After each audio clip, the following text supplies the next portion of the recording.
सभी को जय हिंद। आप सभी का स्वागत है आप लोग के भरोसेमंद चैनल एसके जीके स्टडी पे। तो फ्रेंड्स, आज 11 अगस्त को आरआरबी एनटीपीसी अंडर ग्रेजुएट का थर्ड शिफ्ट का एग्जाम खत्म हो चुका है। तो चलिए देखते हैं कि इसमें प्रश्न किस प्रकार पूछा गया है, जो आपके आने वाले एग्जाम के लिए काफी फायदेमंद होगा। तो चलिए बिना देर के आज का वीडियो स्टार्ट करते हैं।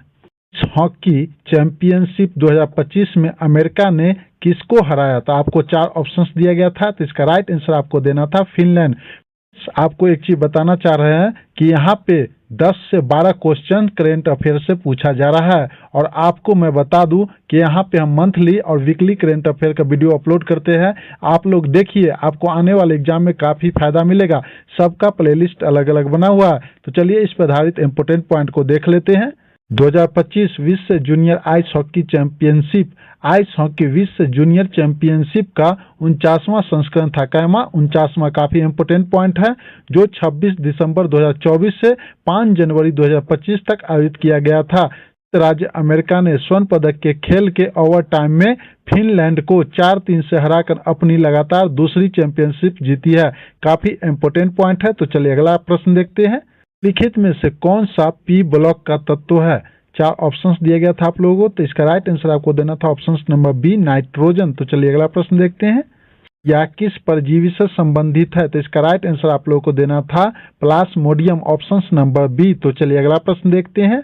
हाल ही में जम्मू कश्मीर में कौन सा नया बांध बनाया गया? या इस प्रश्न को ऐसे पूछ सकता था, मैं आपको डिटेल से बता देते हैं क्योंकि कहीं भी कोई दिक्कत न हो। जम्मू कश्मीर में चेनाब नदी पर अभी जो बांध बना है कौन सा है? 4 ऑप्शंस दिया गया है, तो इसका राइट आंसर आपको देना था Salal dam, options number C. तो इस पर आधारित इंपोर्टेंट पॉइंट को देख लेते हैं। जम्मू कश्मीर के रियासी जिले में सलाल डैम बना हुआ है। यह डैम चिनाब नदी पर बनाया गया। कहाँ? चिनाब नदी पर। वहीं भारत में सलाल डैम के सभी गेट्स को बंद कर दिया गया। इसका right answer option number C, Salal dam. काफी इंपोर्टेंट प्रश्न है नेक्स्ट एग्जाम के लिए। तो चलिए अगला प्रश्न देखते हैं। धन विधेयक किस अनुच्छेद से संबंधित है? तो इसका राइट आंसर आपको देना था ऑप्शंस नंबर बी, अनुच्छेद 110। तो इस पर आधारित इंपोर्टेंट पॉइंट को देख लेते हैं। धन विधेयक भारतीय संविधान के अनुच्छेद 110 से संबंधित है। यह अनुच्छेद धन विधेयक की परिभाषा और उससे संबंधित प्रावधानों को निर्धारित करता है। काफी इंपोर्टेंट पॉइंट है। तो चलिए अगला प्रश्न देखते हैं।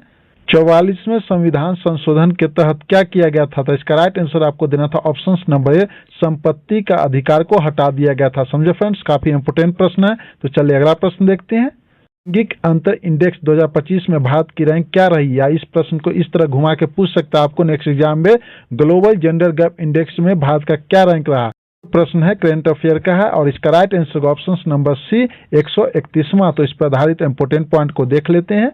लैंगिक अंतर सूचकांक 2025 में भारत 148 देशों में से कितना? 148 देशों में से 131वें स्थान पर रहा। 2024 में भारत 129वें स्थान पर था, इसलिए इस साल रैंकिंग में गिरावट आई। काफी इंपोर्टेंट पॉइंट है। तो चलिए अगला प्रश्न देखते हैं। मिजोरम में सबसे ज्यादा बोले जाने वाली भाषा कौन सी है? 4 ऑप्शंस दिया गया था आप लोगों को, तो इसका राइट आंसर आपको देना था ऑप्शंस नंबर ए, मिजो। तो इस पर आधारित इंपोर्टेंट पॉइंट को देख लेते हैं। मिजोरम में मुख्य रूप से 2 भाषाएं बोली जाती है। कौन कौन? मिजो और अंग्रेजी। तो आपको ऑप्शन में दिया गया था मिजो, इसलिए आपका राइट आंसर होता मिजो। मिजो जो है तिब्बती वर्मी भाषा परिवार का हिस्सा है, राज्य की आधिकारिक भाषा है और व्यापक रूप से बोली जाती है। अंग्रेजी भी आधिकारिक भाषा है और राज्य में एक महत्वपूर्ण भूमिका निभाती है। तो चलिए अगला प्रश्न देखते हैं। भारत में खेलो इंडिया यूथ गेम की शुरुआत किस राज्य से हुई थी? तो इसका राइट आंसर आपको देना था ऑप्शंस नंबर बी, नई दिल्ली। कब से हुई थी? तो 2018। तो समझो फ्रेंड्स। तो चलिए अगला प्रश्न देखते हैं। खेलो इंडिया यूथ गेम 2025 कहाँ आयोजित हुआ था? तो 4 ऑप्शंस दिया गया था, तो इसका राइट आंसर आपको देना था options number C, Bihar. Friends, यहाँ पे करेंट अफेयर से काफी ज्यादा प्रश्न पूछा जा रहा है, इसलिए ध्यानपूर्वक करेंट अफेयर का प्रश्न पढ़िए। तो फ्रेंड्स, वीडियो पसंद आ रहा है तो प्लीज लाइक कर दीजिए, कमेंट कर दीजिए, और जो लोग चैनल पे नए हैं चैनल को सब्सक्राइब कर लीजिए, बेल आइकन घंटी ऑन कर लीजिए, ताकि वीडियो का नोटिफिकेशन सबसे पहले आप तक पहुंच सके। तो चलिए बिना देर के अगला प्रश्न देखते हैं। साइक्लोन सैन्य अभ्यास किनके मध्य हुआ? या इस प्रश्न को इस तरह पूछ सकता है, एक साइक्लोन किस किस के बीच हुआ था? तो इसका राइट आंसर आपको देना था अभ्यास साइक्लोन भारत और मिस्र की सेनाओं के बीच आयोजित किया गया था। तो आपका राइट आंसर होता भारत और मिस्र, यह एक द्विपक्षीय विशेष बल अभ्यास है जो 2024 में शुरू हुआ था। 2025 में इस अभ्यास का तीसरा संस्करण साइक्लोन 3 राजस्थान के महाजन फील्ड फायरिंग रेंज में आयोजित किया गया था। काफी इंपोर्टेंट प्रश्न है, तो चलिए अगला प्रश्न देखते हैं। मैत्री और लोपामुद्रा तीनों किस वेद को पढ़कर विदुषी कहलाई थी, यानी विद्वान कहलाई थी? 4 ऑप्शंस दिया गया था, तो आपको राइट आंसर देना था ऑप्शन नंबर ए ऋग्वेद। तो चलिए अगला प्रश्न देखते हैं। देवी त्योहार 2025 में भारत के किस हिस्से में मनाया गया था? तो 4 ऑप्शंस दिया गया था, तो आपको राइट आंसर देना था ऑप्शन नंबर डी उपरोक्त सभी। दैट मीन्स मध्य प्रदेश, गुजरात और पश्चिम बंगाल। अगर उपरोक्त सभी नहीं दिया रहता तो आपको राइट आंसर देना था पश्चिम बंगाल।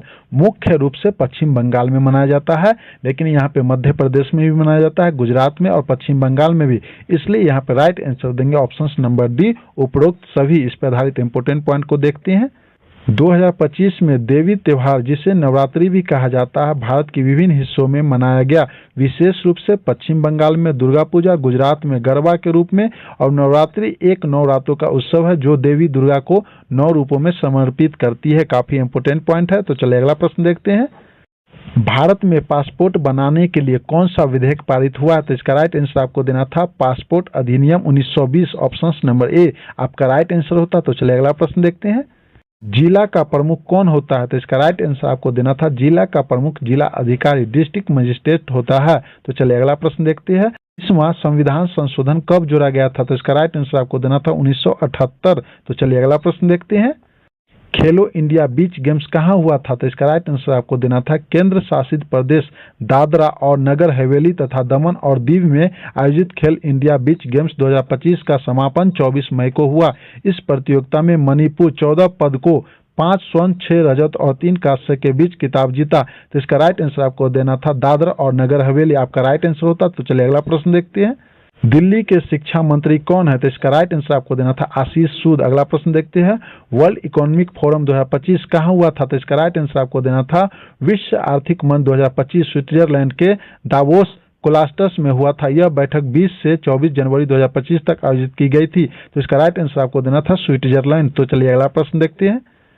मोडियम का सबसे घातक रूप क्या है? तो इसका राइट आंसर आपको देना था प्लाज्मा मोडियम फाल्सीपेरम। क्या? फाल्सीपेरम। काफी इंपोर्टेंट प्रश्न है, ये आपका राइट आंसर होता है। अगला प्रश्न देखते हैं। हिंद महासागर में कौन सा देश भारत के पड़ोसी देश है? तो इसका राइट आंसर आपको देना था श्रीलंका और मालदीव, आपका राइट आंसर होता। तो चलिए अगला प्रश्न देखते हैं। मंत्रिमंडल और मंत्रिपरिषद में क्या अंतर है? तो इसका राइट आंसर आपको देना था मंत्रिमंडल और मंत्रिपरिषद में मुख्य अंतर यह है कि मंत्रिमंडल और मंत्रिपरिषद का ही एक छोटा सा और शक्तिशाली हिस्सा होता है जो सरकार के प्रमुख फैसले लेता है। मंत्रिपरिषद मंत्रिमंडल सहित सरकार के सभी मंत्रियों को एक बड़ा समूह होता है। समझो फ्रेंड्स। तो चलिए अगला प्रश्न देखते हैं। धन विधेयक किस अनुच्छेद में आता है? तो इसका राइट आंसर आपको देना था धन विधेयक जो है अनुच्छेद 110 में आता है। डिटेल से देखते हैं। धन विधेयक को भारतीय संविधान के अनुच्छेद 110 में परिभाषित किया गया है। यह अनुच्छेद धन विधेयक को परिभाषा, विशेषताओं और इससे संबंधित प्रक्रिया का वर्णन करता है। काफी इंपोर्टेंट प्रश्न है। तो चलिए अगला प्रश्न देखते हैं। दक्षिणी महाद्वीप में स्थित क्या है? तो इसका राइट आंसर आपको देना था ऑस्ट्रिया और अंटार्कटिका। काफी इंपोर्टेंट प्रश्न है। अगला प्रश्न देखते हैं। प्राइमरी मेमोरी फंक्शन किसे कहते हैं? तो इसका राइट आंसर आपको देना था यह डेटा और निर्देशों को संग्रहित करती है जो वर्तमान में उपयोग किए जा रहे हैं, जैसे कि चल रहे प्रोग्राम और ऑपरेटिंग सिस्टम। काफी इंपोर्टेंट प्रश्न है। तो चलिए अगला प्रश्न देखते हैं।